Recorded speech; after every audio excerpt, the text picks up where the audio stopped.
Welcome to the War Room. I'm Roger Stone, coming to you from the Big Apple.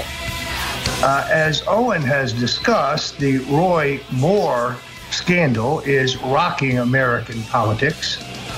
And it can now be revealed that Karl Rove, working with Mitch McConnell, have visited this smear on Roy Moore. Meaning that at the time that the time that McConnell called for him to drop from the race, McConnell was well aware that Alabama law did not allow Moore to get his name off the ballot. I stress that Roy Moore is accused of impropriety. This is not a conviction. It is not a lawsuit. This is something that happened supposedly 40 years ago. What this really is Luther Strange's revenge.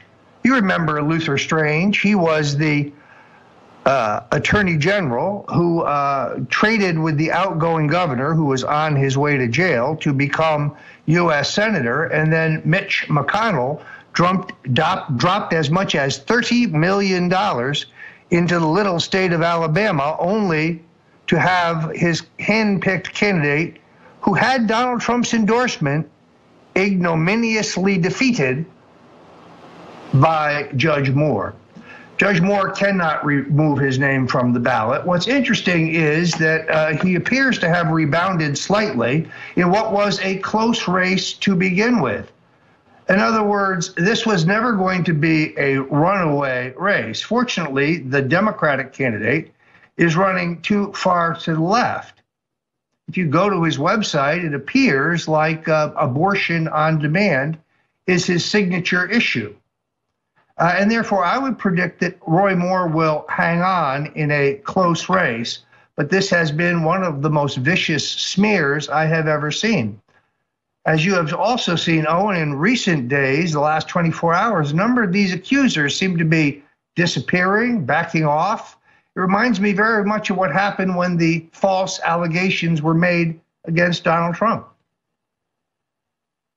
Well, Roger, what do you make of the fact that you're seeing all of the pundits in the media, in the press, jump all over the Roy Moore story, but, I mean, it's seemingly radio silence on Menendez, who's actually on trial? The Menendez trial is an extraordinary thing. I mean, the Newark Star-Ledger does not even have one full-time employee assigned to the trial. There's virtually no news of it in the New York Times, which, of course, is the dominant paper in northern New Jersey. It is a complicated question because, as we have revealed here, it depends on what it is that Menendez gets convicted of in terms of the vacating of the seat. If he is merely convicted not of bribery or kickbacks, but of failing to file, my guess is that the new Democratic governor, Phil Murphy, will allow him to hold on to this seat. And there is no mechanism short of the short of his being unseated by the Senate, which Chuck Schumer will not do. If, on the other hand, he is convicted of bribery or a more serious crime, it'd be very hard for the Democrats to not vacate the seat. However, the new governor, Phil Murphy, not the old governor, Chris Christie, would get to make the appointment. Have you ever seen anything like this, Roger, where, you know, whatever the agenda may be on the back end, it's so many people just getting accused and then the media just reports it as fact? I mean, what happened to innocent till proven guilty? Well, I think that is the watchword. Look, I don't think that Roy Moore should fold, nor do I think he should retreat. I think he's doing exactly the right thing. Now, if the reports that I heard this morning are correct and that he is threatening to sue the Washington Post, I would do that because the voters, I think, would view that as an affirmation of the fact that he is certain that he is innocent. But this was a deep state. This was really a Republican establishment takedown of Roy Moore. This is the bitter fruit of that extraordinary two-round primary. Again, there is no way to get Roy Moore's name off the ballot unless he were to be deceased. And I don't think he has any intention of going anywhere or departing this mortal coil anytime soon.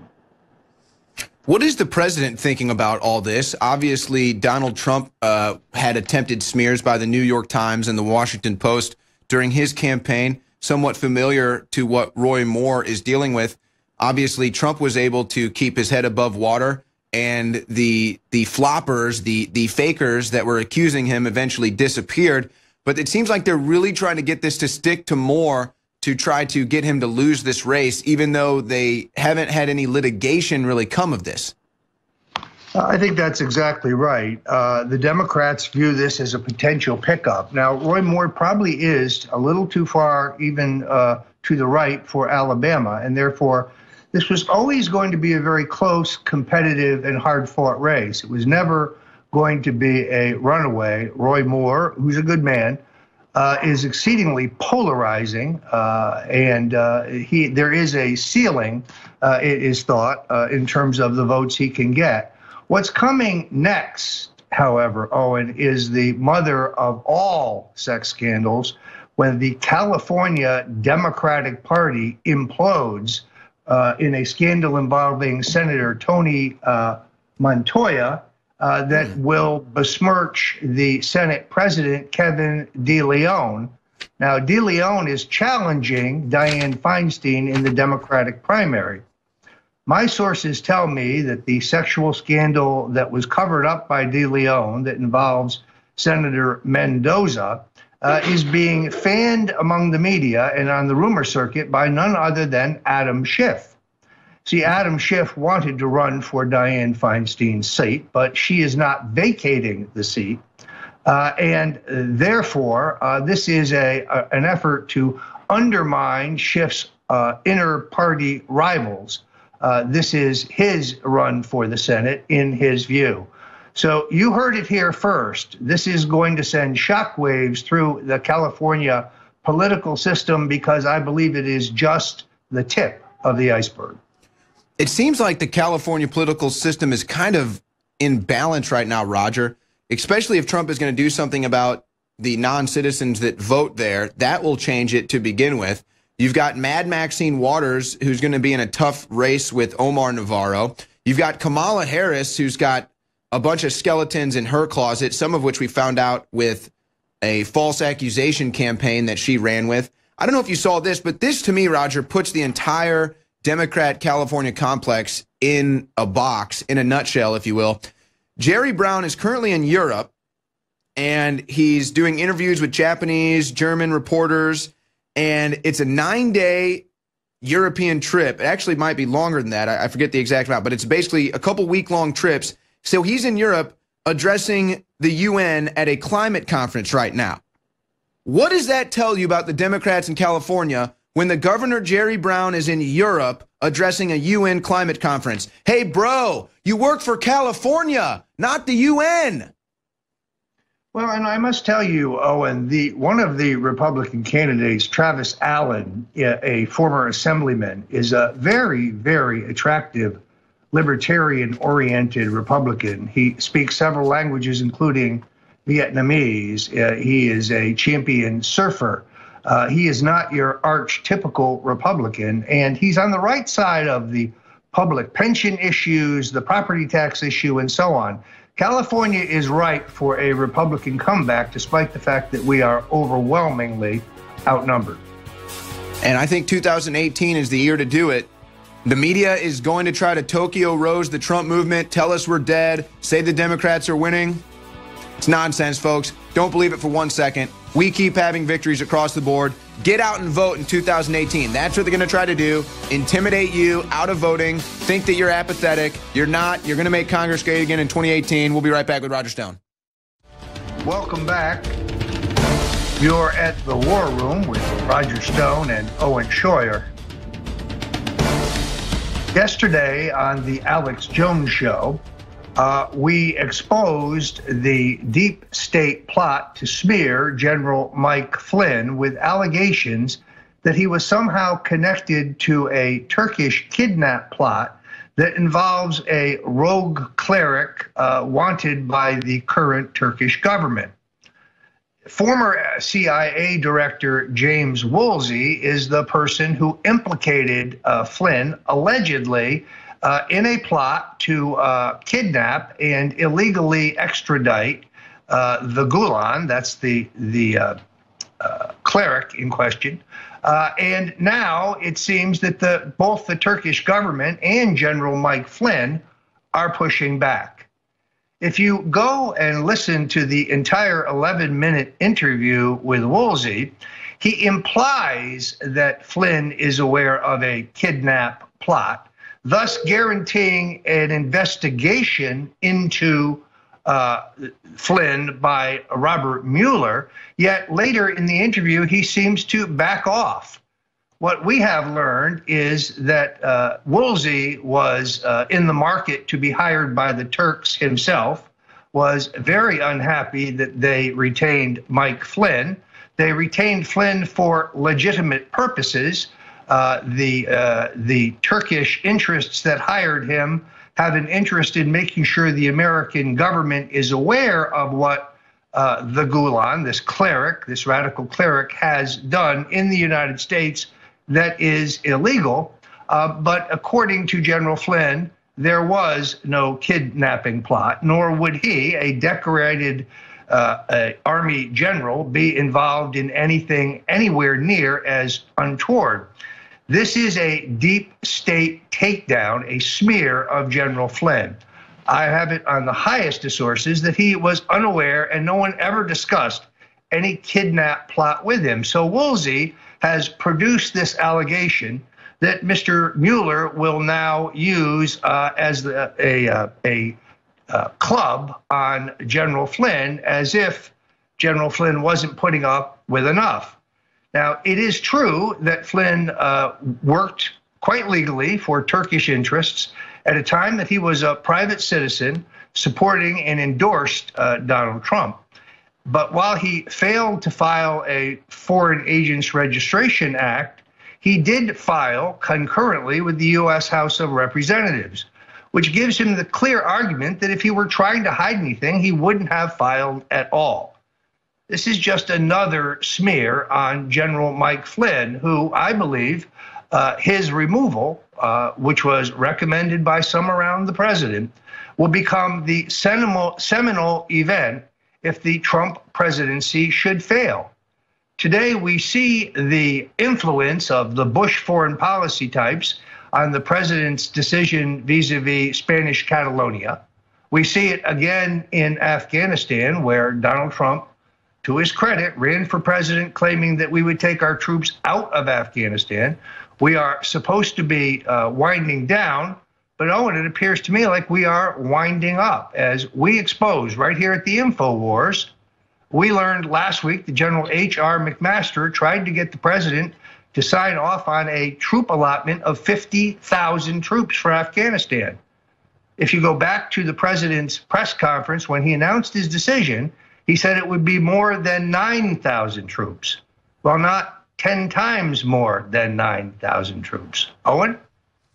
Well, I want to get back to what you were talking about with Flynn and everything that's going on in the Mueller probe, because, again, we seem to keep coming to this talking point, but I think it's fair because we're yet to see any action.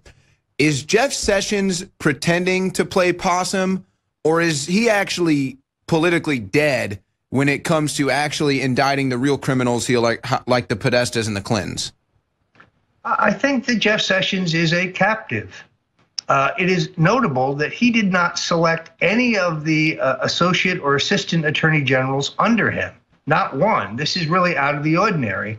Also, I would point out that the members of his U.S. Senate staff, incredibly capable people who really did help Donald Trump enormously in the formulation of his position on immigration, have now joined the administration in other jobs. So Jeff Sessions has none of his veteran staffers from the Senate, whose job was making the boss look good.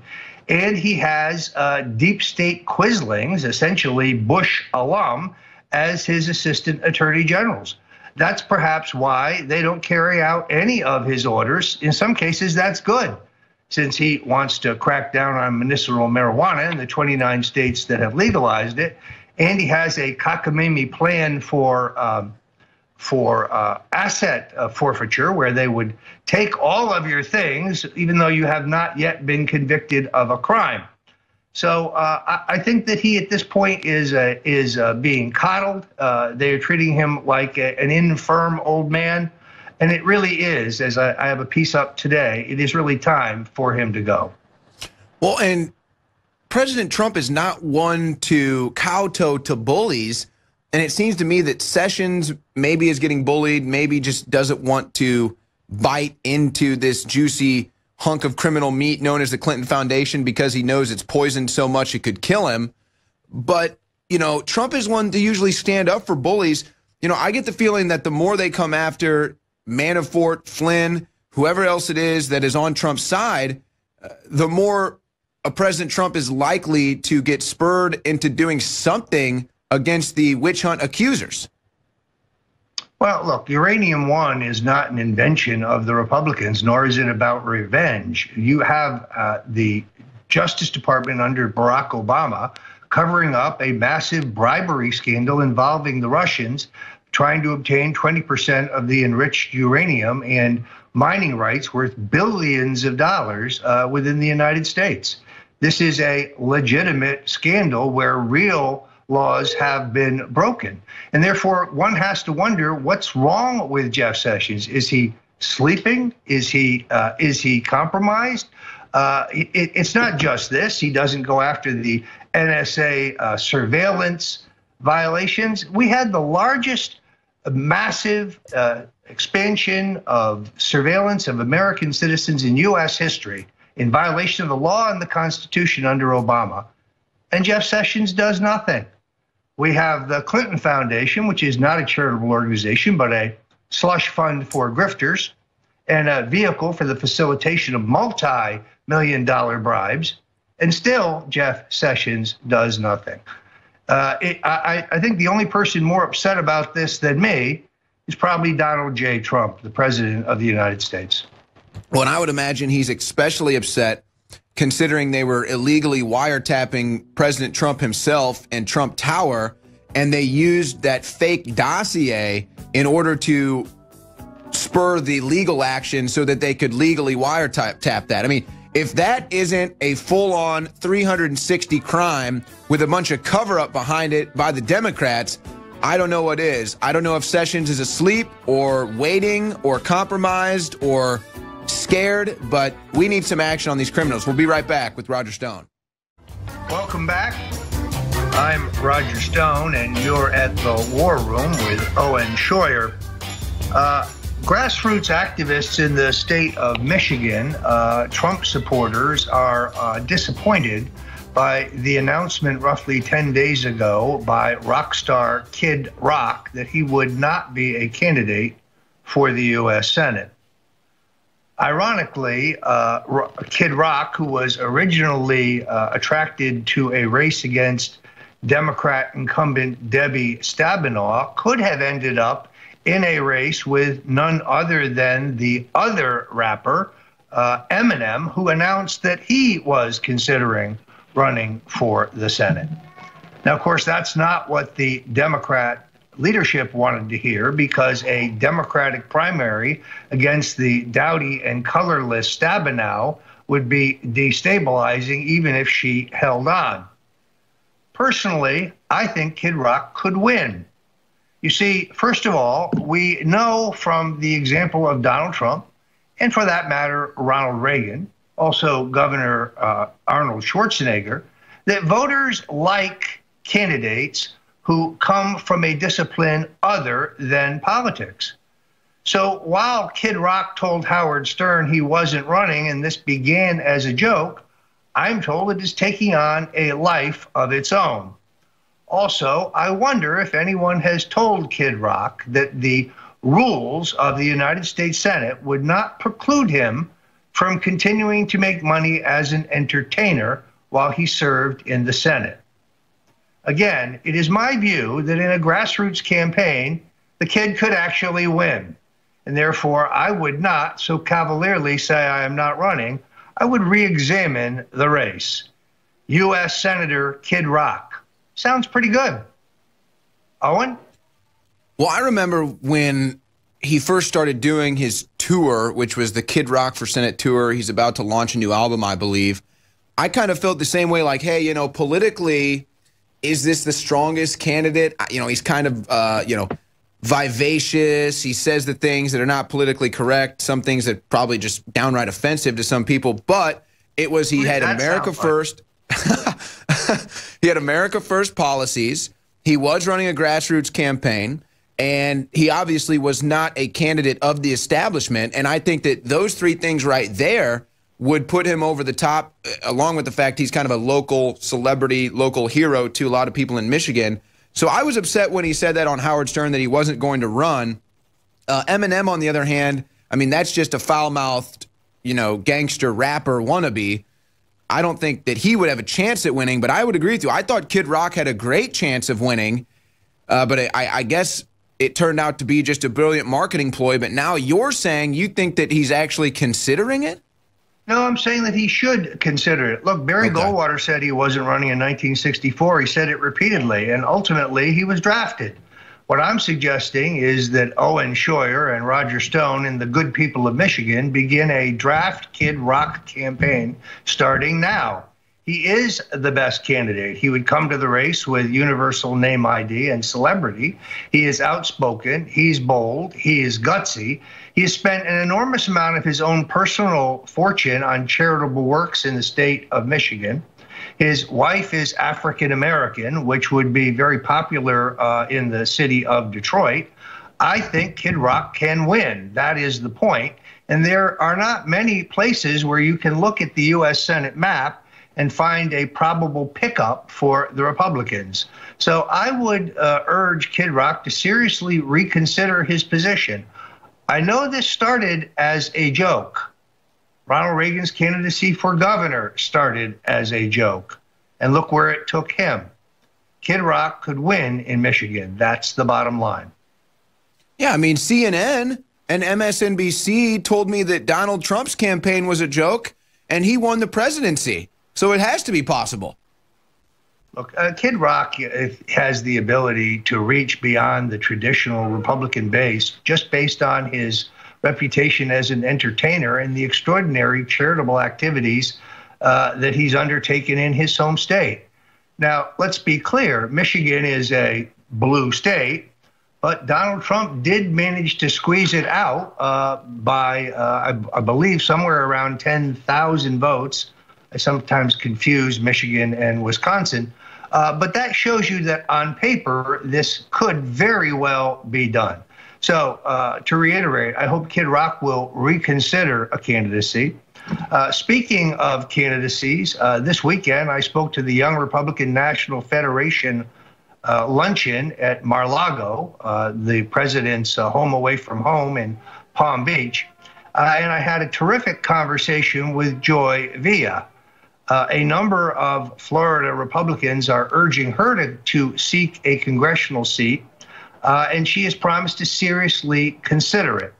Now, she has Florida roots in her family, and Florida being the most transient state in the country, I'm not too concerned about a carpetbagger issue. She would be a terrific candidate. She is not only an outspoken supporter of the president, but she is herself of mixed Hispanic and African American heritage. She's articulate, she's beautiful, she's poised, she's energetic, and she's giving it serious consideration. I'm hopeful that she will move ahead. That's all I'm able to say at this time. Now, do you know if she is considering a more strategic route as to make sure if she runs in a race, she will be replacing a seat that was blue? Well, I think that if she runs, she tells me she will run to win. You do not have a lot of open seats. There were some people who urged her to challenge former Governor Charlie Crist, who's now a congressman from the Tampa area. I think that is not a good race for her. Charlie Crist represented that district in the state Senate as education commissioner, as attorney general, as governor. And though he is polarizing, I do not believe that he could be defeated in that district. She does have some family roots in that district. But it is not uncommon for celebrity candidates, Barry Goldwater Jr., for example, to find a district where they could serve. She would be a national congresswoman from day one. So, yes, I think it's important that she go to a district where she has a good general election chance, assuming that she could prevail in the Republican primary. Again, no decision made. She is seriously considering recommendations of many in Florida who would like to see her as a candidate. She gave a terrific speech on Saturday, so I got a graphic example of how effective she would be on the stump, Owen. What are you hearing about the overall agenda supposedly spearheaded by Bannon right now to remake the Republican Congress and really just the whole Republican Party in 2018? Well, let's be completely candid. This attempted takedown of Roy Moore is a way for the Republican establishment to try to give a comeuppance to our friend Steve Bannon. Bannon has located, or I should say, has identified a number of rhinos that he intends to try to take out to remake the party. The one race I would watch very, very carefully is the race against Dean Heller in Las Vegas, in Nevada. Heller suddenly saying, well, I came late to the Trump train, but now I'm on board. I don't think the voters are going to buy that. Well, we're all wondering what's going to happen in 2018 because we want a Republican Congress, not just in name, but one that's going to get behind the Trump agenda. And that's something we're not seeing from the McConnells. We're not seeing from the Ryans. If anything, they're slow poking President Trump's agenda. One more segment with Roger Stone. We'll get into the nuts and bolts of all of it. Don't go anywhere. This is the War Room. Welcome back. You're at the War Room. And now's a great time to remind you that we cannot count on subsidies from the Wall Street or Silicon Valley billionaires, that we here at InfoWars are completely listener financed. That's right. We have to depend on the rank and file info warriors to keep this operation not only afloat, but as the beacon, as the cutting edge of the resistance. That's why I ask you to go now to the Infowars.com store, where you have some extraordinary sales afoot. You can see Z-Shield is 50% off.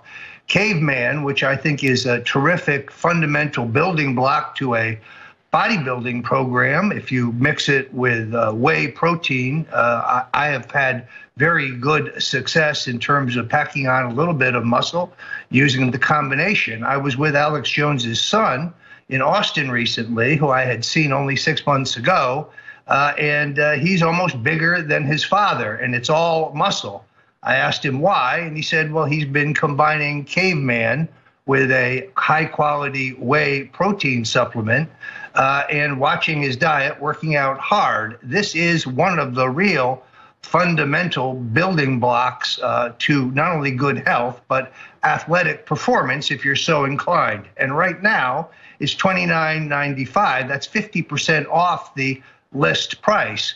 Lots of good sales there at the Infowars.com store, but as you know, it is a 360 win. You get the very best products that have been rigorously tested and in some cases have thousands of testimonials. And at the same time, you can be assured that Alex Jones takes whatever profit there is and he pumps it into this extraordinary expansion. The InfoWars store is financing the War Room and the fact that Owen Schroyer and I are here. And you have 10 hours now of broadcasting. David Knight, Alex Jones, Owen Schroyer, and so much more. And we're going to expand even further. When I was in Austin last week, I was given a tour of the construction site of the new facility. It's extraordinary, the new studios. But this is being paid for by rank and file patriots like you. So please hit the Infowars.com store, check out the terrific sales going on there now. The auto ship is the single best way to make sure you don't run out of any of these products midstream, which frankly has happened to me. I ran out of Brain Force about a month ago, and it was a rough couple days. Owen? Well, I don't know if you've seen the latest from the new studio, Roger, but it is almost full capacity up and running here. They have to still get the operation room figured out where everybody who runs the show will be making sure everything's running smoothly. But, man, that new studio is going to be awesome. So we thank all of our supporters out there going to InfoWarsStore.com and buying our products. Roger, I don't know if you knew this or not, but this is the newest cover of Teen Vogue magazine. Oh, my gosh, did you see Roger's face? He was in shock. Hillary Clinton is now on the cover of Teen Vogue magazine, and the headline is, "Nevertheless, we resist." Hillary Clinton on Teen Vogue magazine. Because Hillary Clinton is so in vogue, Roger. Isn't she so in vogue? Well, it says right there that she guest edited it. I guess just like she guest edited her book. What happened? Which we both know she had nothing whatsoever to do with. But I am honored that she attacked me by name 3 times and said that I was bizarre. Maybe she'll attack you in Teen Vogue, Roger. And she's the mother of Webster Hubbell's child, Chelsea Clinton, and she sends Bill's real son, Danny Williams, into exile, but I'm bizarre. Please, give me a break. Yeah, no one's buying that anymore. You know, Roger, there was a new daily presidential poll that just came out from Rasmussen today, has President Trump's approval rating up to 46%. By my estimation, if they're willing to even put it at 46%, however they're rigging these polls, I'm not saying Rasmussen is good or bad. I'm just sorry, I just don't buy polls anymore. I'd say Trump has to be closer to like 60%. Well, Rasmussen has actually had a pretty good track record for accuracy and has called a couple big elections right on the nose. I guess when people ask me about these poll ratings that show the president having the lowest approval rating of any president, blah, blah, blah, these are, of course, the exact same pollsters who said that Hillary Clinton could not be defeated and that there was no chance that Donald Trump could pull off the political upset of the century. They were wrong then. They are wrong now. It appears to me in many cases they continue to oversample Democrats in order to pad the margins for their point of view. Now, sometimes the pollsters who are doing this are doing it dishonestly. In other cases, they're misunderstanding who is going to vote and what really constitutes the real electorate. But there's a terrific series in Esquire magazine, you can go online and see right now, where they interview key staffers in Hillary land and key staffers in Trump world about election night in these short snippets. And the arrogance and the shock of the Clinton people is palpable. I'm quoted in the story, so is Steve Bannon and others. But this is very much worth your reading. It's up on the Esquire magazine website right now. Yeah, there is definitely a dumpster fire within the Democrat Party right now. It's kind of all fallout from Hillary Clinton rigging the election against Bernie Sanders, and then Hillary Clinton losing the presidential election, even though they sold a false bill of goods to the Democrat voters. They're trying to get it all figured out. Everyone is now starting to key in on the fact that they're planning on a Michelle Obama campaign. So we'll have to hit them with all the truth about Michelle Obama as that goes on. But I got another magazine cover for you I'd like to get your take on, Roger, as somebody who's been following not just politics but fashion as well in your long years covering politics and in media. Colin Kaepernick has been named the GQ Man of the Year. Colin Kaepernick, the new American heroes, according to GQ, the Citizen of the Year. Now, this is the same GQ that's featured Bill Clinton, Kevin Spacey, Louis C.K. on the cover. I'm just pointing that out as a fact. But you've got Colin Kaepernick, unemployed, doesn't have a job, doesn't do anything, as far as I can tell, except spout off about his anti-American politics and rhetoric. Have you ever in your life, Roger, seen an anti-American be named the Citizen of the Year? What kind of Twilight Zone am I living in here? Well, isn't Gentleman's Quarterly cool? How politically correct and hip that is. They keep cranking out these anti-Trump stories as well. Look, the magazine is a shadow of its former self. It was once the cutting-edge place to read about men's fashion, but now they've decided they're a political magazine. And that is, in my view, a mistake. There you have it there. Kevin Spacey and Kaepernick with Louis C.K. This is what they are now aggrandizing.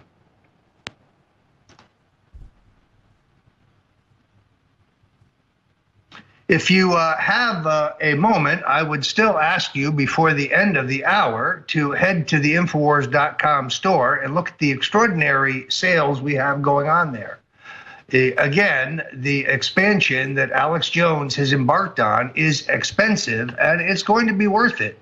The day will come when we have round-the-clock programming. But right now, the 10 hours expansion and the new facilities are being paid for by the InfoWarrior family.